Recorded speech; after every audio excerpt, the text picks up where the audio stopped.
The memory always started with silence. It was a strange, deep quiet, the kind that feels heavy, like a blanket pulled over the world. Tyler Morgan remembered that silence vividly.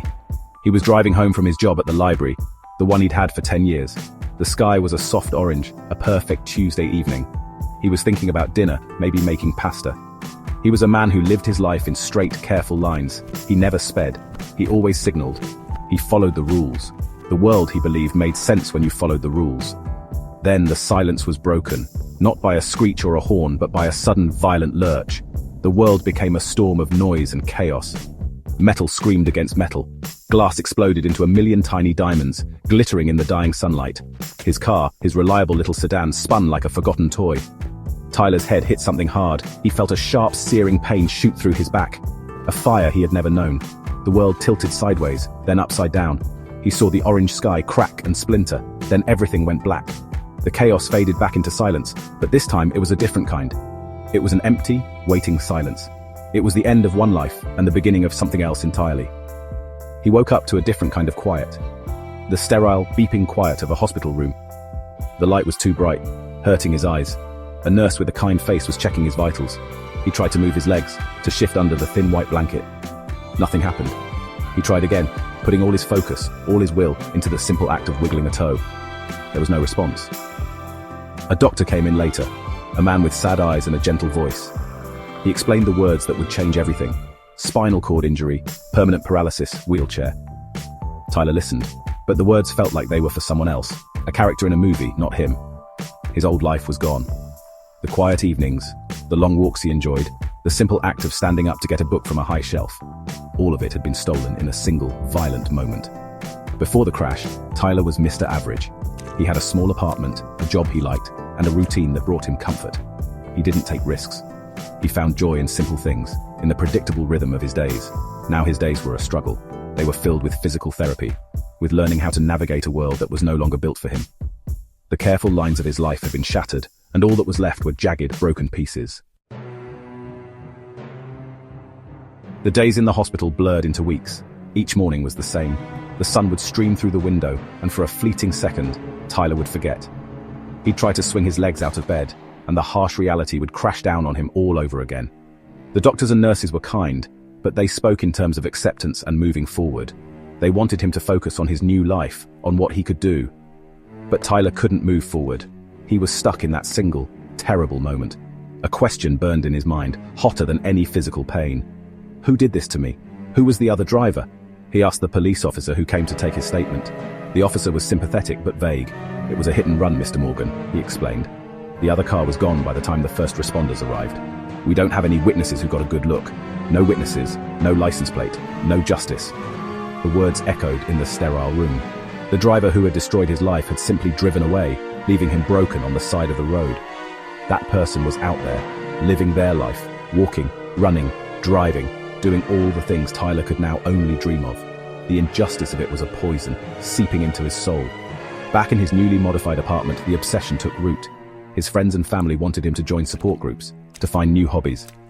They saw his quietness as depression, but it was something else. It was focus. It was a burning, singular mission. While they slept, Tyler was awake, his face illuminated by the glow of his laptop screen. He spent hours, then days, then weeks scouring the internet. He read every local news article from the week of his crash. He searched social media for any mention, any photo, any clue. He filed requests for traffic camera footage, only to be met with bureaucratic red tape and dead ends. The not knowing was the worst part. It was a ghost that haunted him. Was the driver a reckless teenager, a drunk businessman? Did they even know what they had done? Did they feel any guilt at all? Each night, Tyler would close his eyes and see the flash of headlights, the explosion of glass. He needed a face to put to the ghost. He needed a name. Without it, there was no closure, only a gaping wound that refused to heal. The anger grew inside him, a cold, hard knot in his chest. It wasn't just about justice anymore. It was about taking back some small piece of the control that had been stolen from him. The breakthrough came unexpectedly, on a rainy Thursday afternoon, nearly 6 months after the crash. Tyler was deep in another late-night internet search, clicking through old social media posts from the date of his accident. He was looking at public videos tagged near the location of the crash. Most were useless, people filming the sunset, blurry clips from inside their cars. Then he saw it. A video posted by a teenager captioned, "Crazy driver almost hit us. LOL."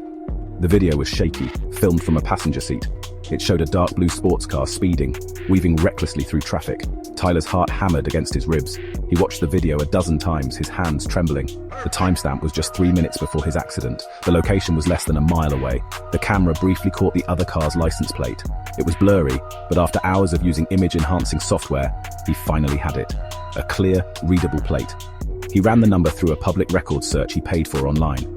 A name appeared on the screen: Logan Pierce. The name felt heavy, real. He did a quick search for the name, and a social media profile popped up. It was him.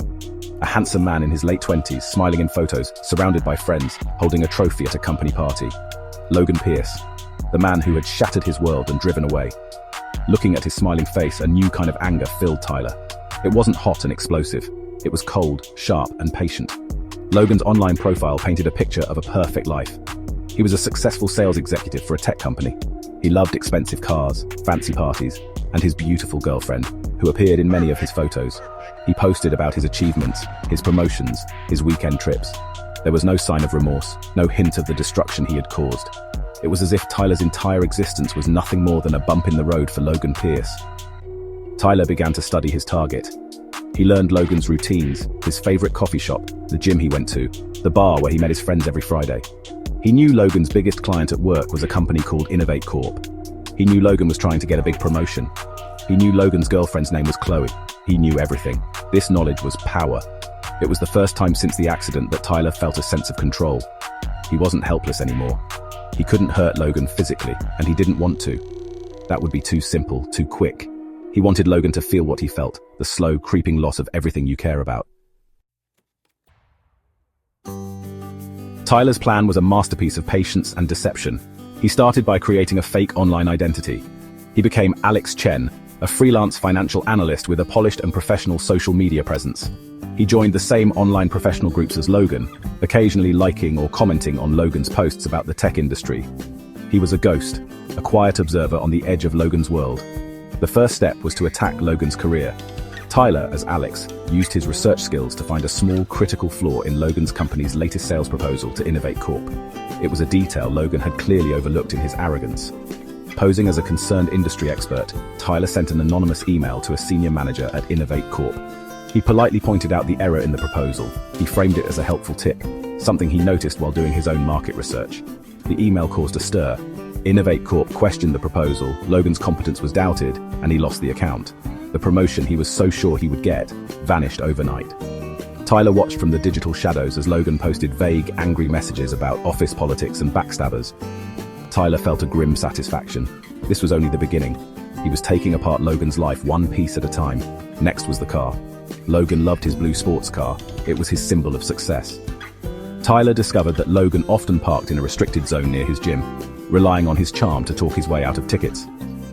Tyler began making anonymous complaints to the parking authority every single time Logan parked there. He sent photos. He cited the exact regulations. The tickets started piling up. Logan, arrogant and dismissive, ignored them. Soon, his license was suspended for unpaid fines. Without a car, his sales job, which required travel, became impossible. He was fired. The pride and joy of his life, the sports car, was now a useless piece of metal sitting in his garage. The final piece was Logan's relationship. Tyler noticed from Chloe's social media that she valued honesty and stability, things Logan clearly lacked. Using a separate fake profile, Tyler sent Chloe an anonymous message. It contained screenshots of Logan's old posts bragging about street racing and driving recklessly. The same kind of behavior that led to Tyler's accident. He included a simple cutting message. Is this the kind of man you want to build a future with? A week later, Logan's relationship status changed to single. He had lost his promotion, his job, his car, and his girlfriend. He was isolated and defeated, all without Tyler ever laying a finger on him. The time had come for the final move. Tyler sent one last message, this time from his real email address. It was simple. Logan Pierce, I know what you did on October 12th. We need to talk. Meet me at this address. Come alone. He included the address of a small, neutral meeting room he had rented. Logan, with nothing left to lose, agreed. When Logan walked in, he saw a man in a wheelchair, his back to the door, looking out the window. He looked tired and beaten down, a shadow of the confident man from the social media photos. Who are you? Logan asked, his voice rough. Tyler turned his wheelchair around slowly. He looked directly into Logan's eyes. "My name is Tyler Morgan," he said, his voice steady. "You don't know me, but 6 months ago, you were driving a blue sports car. You were speeding, you were reckless, and you hit my car. Then you drove away." Recognition, followed by fear, flashed across Logan's face. He started to deny it, to make excuses, but Tyler held up a hand. "I don't want your apologies," Tyler said. "They are worthless to me. I just wanted you to know that I know. And I wanted you to feel a small piece of what I felt. The loss, the helplessness, the feeling of your entire world being taken away from you by the careless actions of a stranger." Logan stared at him, speechless. He saw the man whose life he had ruined. In that moment, he understood. He saw the cold, calculated precision of his own downfall. It wasn't bad luck or office politics. It was this man, this quiet, broken man in a wheelchair. You did all this," Logan stammered. "You cost me my job, Tyler nodded slowly. "You took my legs, Logan. I took your car. It doesn't seem like a fair trade, does it? But it's the only justice I could get for myself. Now you know my name, and you will remember it." He said nothing more. The silence in the room was heavy with the weight of it all. With that, Tyler turned his wheelchair and left the room. He didn't look back. As he rolled out into the cool evening air, he didn't feel joy or happiness. He felt something quieter, something deeper. He felt closure. The burning anger in his chest had finally cooled. He had not healed his body, but he had begun to heal his soul. He had faced the ghost that haunted him and had taken back his power. The revenge wasn't in Logan's suffering, but in his own survival and ingenuity. Tyler Morgan was still in a wheelchair, but for the first time since the accident, he felt like he was the one moving forward, leaving Logan Pierce and the past behind him.